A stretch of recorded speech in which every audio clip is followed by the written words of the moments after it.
Hello and welcome. Today, I have the great privilege to interact with Scott Edwards, a self made cricketer with a passion for the game that's taken him from Australia to Netherlands and now to the helm of Dutch cricket.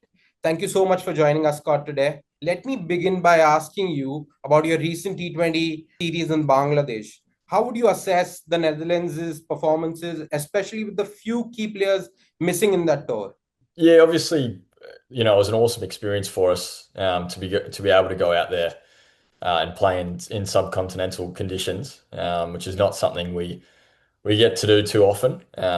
Yeah, unfortunately, we didn't play that well in any of the games. I think the third game, which was washed out, we put together a bit more of a better performance with the ball. But yeah, unfortunately, couldn't finish that game.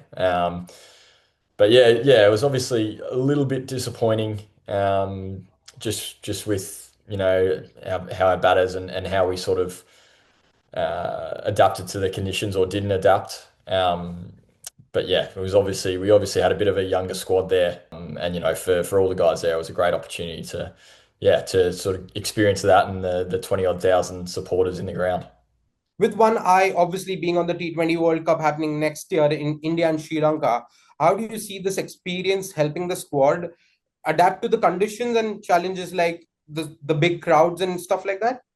Yeah, obviously a few of the older guys have played, in the India World Cup and things like that. But yeah, for a lot of the younger guys, it was a new experience. It's so different playing in the subcontinent with, such a loud supporter base. Even things like, the dew factor in ground and playing under lights. A lot of our guys, it was a first time for them. So yeah, as I said, it was an awesome experience for the group. But yeah, we're just a bit disappointed we didn't play as well as we would have liked. So the 2023 World Cup, a lot of Netherlands players did experience the big crowds and playing in India. You have some fond memories of beating South Africa there as well. How much of an importance are those sort of victories going into a major ICC event next year? I think when a few years ago when we obviously didn't get to play full member sides as regular, it was probably a bigger thing back then. But I think in the last sort of 4 or 5 years, quite regularly we've been in the last I think 4 or 5 World Cups. We played in the Super League, so yeah, we've obviously played a lot of matches against top 10 sides now, and it is, we go into these games expecting to play good cricket and expecting to win good games when we do play well. So yeah, I don't know if it's too much reflection on past games and that sort of thing. For us, it's, we know we've got a strong side, and if we play our best cricket, we give ourselves the best opportunity against any side.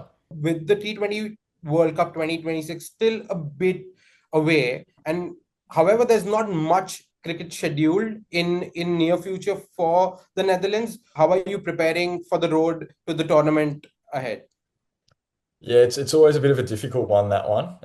As you said, we don't have any fixtures necessarily lined up in the next few months. I think, if things come through and we can get sponsorships on board and that sort of extra funding, that will give us the opportunity to play some sides in the lead up and get the squad together for some camps and that sort of thing. But yeah, unfortunately, we haven't got any scheduled in at the moment.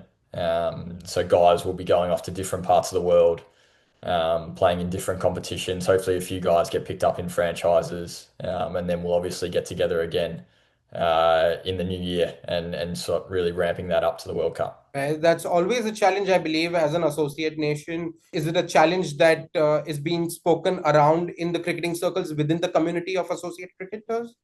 Yeah, I think there's obviously some pros and cons to it. I think, one of the big pros for us is, our next tournament is the World Cup, whereas, a lot of other, teams are gearing up for, like the Ashes and different bilaterals and all these sort of things where as a group we're just solely focused on, getting to where we need to be for that T20 World Cup. So yeah, there's obviously some pros in that, but as you said, not having those fixtures at the moment, we'd obviously love to play more T20 cricket coming into it. But it's not something new. It's something we always have to deal with. And over the last few years, I think we have been pretty good at using our resources to get ourselves prepared. It is interesting you say that and you look at it in a positive light. I also wanted to understand if you could share your understanding or your experience mainly with the news of Italy, another continental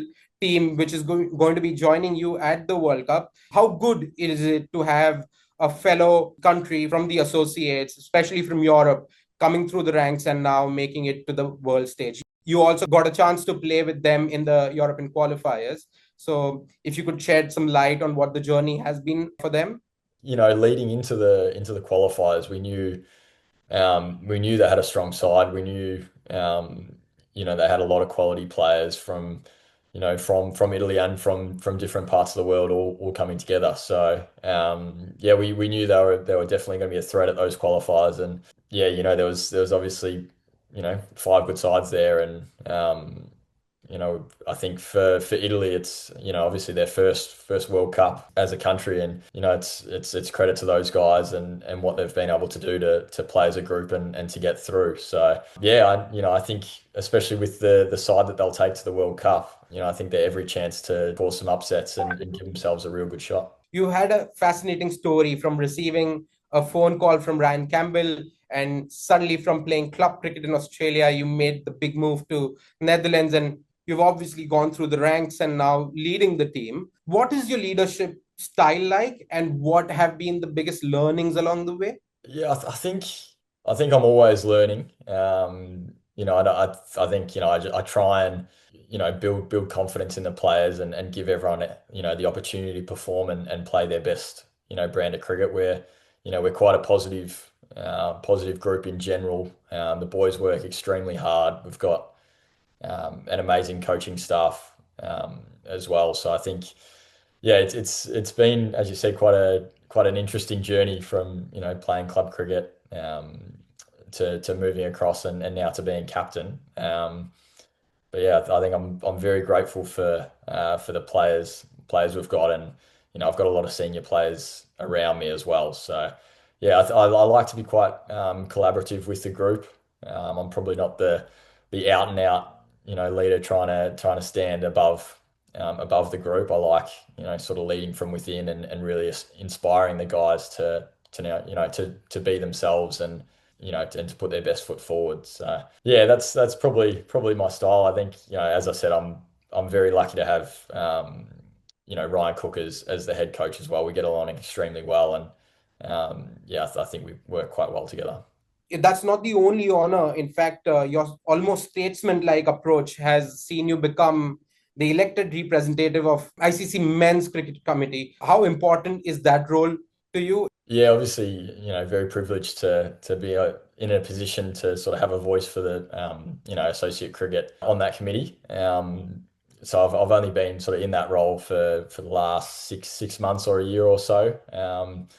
But yes, it was great being involved. Yeah, in the committee, and I think as you said, there's as associate cricket is a tough world because if you look at the funding model and things like that, you only get a fraction um, of what the top 10, 12 nations get. So you've got to find a way with minimal funding to be able to compete against these sides and to move up the ranking, which and without fixtures as well. So yeah, it's difficult. I'm sure there's challenges from all sides, but yeah, from my point of view, it's just trying to put the voice of associate teams out there and just advocate for the growth in the sport. I think that's at the end of the day, that's what we want. We want the most teams we can competing in these World Cups. We want that sort of even playing field. Speaking of gaps and growth and the challenges, the European T20 Premier League is set to begin in 2026.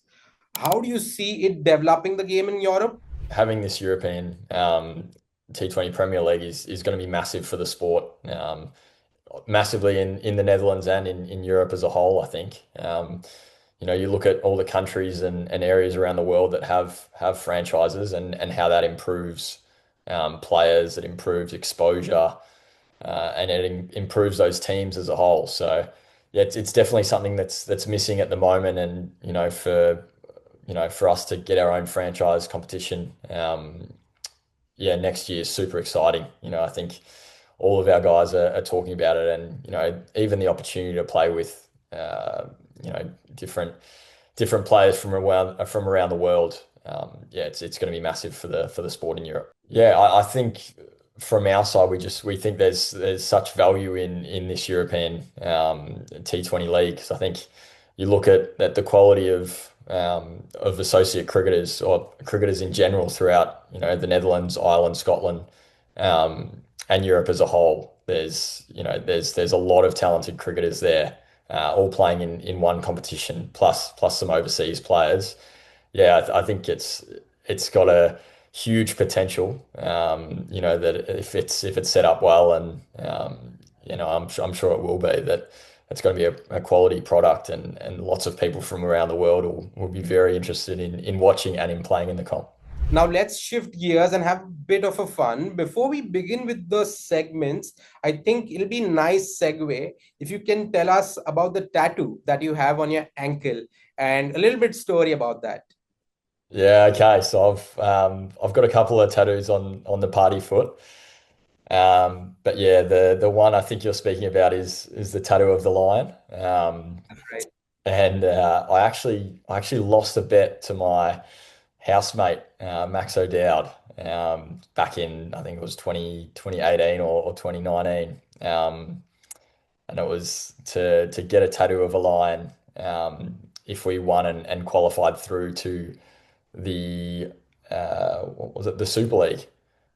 So we Right. ended up winning those games, and yeah, we had a coin flip for it, and it landed Oh, on me. So yeah, ended up getting that tattoo, and yeah, I actually quite like it these days. At the time, I think yeah, my partner and my parents probably were a bit suspicious about it, but no, it's there to stay now. oh, brilliant. Did you bet against yourself going past the qualifiers? No, it was more. I can't remember exactly how it was. I think Max, we were sort of just joking around. We neither of us had a tattoo at the time. And I said, what are the odds of you getting a tattoo? And yeah, we sort of went from there. I think it was 1 in 10 odds, and ended up back on me. So yeah, had to. I think it took me a couple of months to actually get the tattoo, and he was sort of in my ear about getting it. So yeah, it wasn't betting against us, but it probably wasn't the plan to get a tattoo at the time. Oh, brilliant. It's a wonderful story. Now to the blind rankings. I'm just going to give you five legendary names from Dutch cricket, past and present. Just rank them from one to five based on how you view their impact and legacy. The first name is Rudolf van der Merwe. Two, Two. Great. Peter Seller. three. Okay. Peter Boren. Oh, tough. Four. And your good friend Max O'Dowd. Oh, O'Dowd, sorry. put me under Max pressure O'Dowd. here. He's the leading run scorer, but I don't know who's coming next. Let's go. Sorry, Maxi, five. Five. You probably know who's coming one. So it's Ryan Tendescarter. Yeah, I thought that might be coming. We'll give Tendo number one. Fair. Are you happy with that? Uh, I don't think my housemate will be too happy with that. I think I'll be hearing a bit about that later. But it's Probably one tough. more tattoo might do the Yeah, yeah, trick. maybe. Brilliant. Moving on to the second segment, it's called Build Your Perfect Batter. So we're going to try and build a perfect batter according to you. Categories is technique, Technique. Uh, Steve Smith, okay? Mentality, Virat Kohli, defense, Hashim Amla, aggression, uh,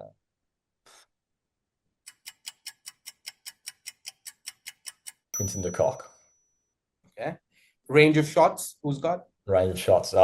Yeah, Sky, And lastly, aura. Aura. Uh,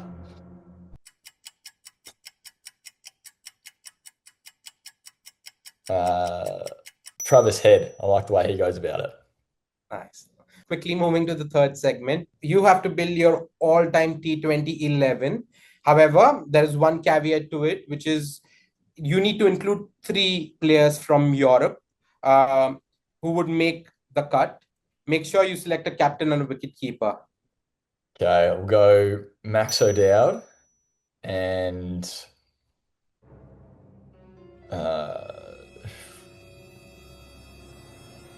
who's another? Sorry, it was three from Europe, did you say? Yeah, Okay, across. Max O'Dowd and Paul Sterling. Oh, brilliant. Great start. What about the middle order, 3 and 4? Let's go.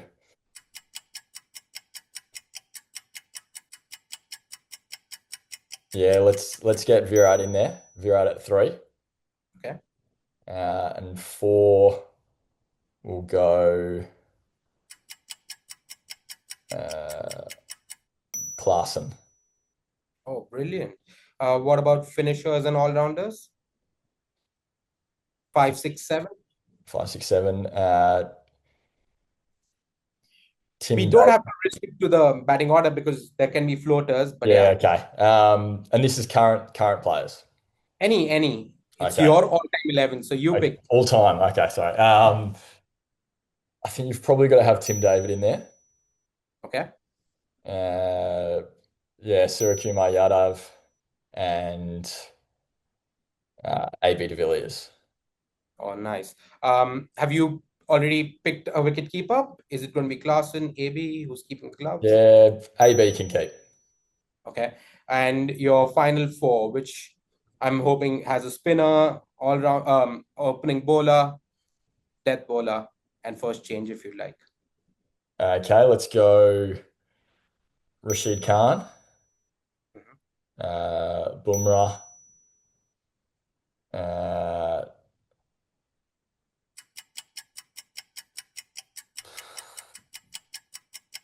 I'm going to get Brett Lee in there. Mm-hmm. Bit old school. And then I think I need One Europe, I guess. one more European. Let's go spin heavy. Let's get Ruler in there. Oh, nice one. So that's your 11. Who's going to be the captain? Whoa. Let's go Virat. Oh, okay, brilliant. And we are to the fourth and the fun segment of it. I'll throw a pair of names at you, and you pick your favorite. The winner stays on, and to face the next challenger: Kevin O'Brien or Ryan Tendiscarter. Tendo. Ryan Tendiscarter or Bas Delete. Tendo. Ryan Tendiscarter or Babar Azam. Tendo. Ryan Tendiscarter or Virat Kohli. Oh, Virat Kohli. Virat Kohli or Lasith Malinga. Virat Kohli. Virat Kohli or Ben Stokes. Virat Kohli. Virat Kohli or MS Dhoni.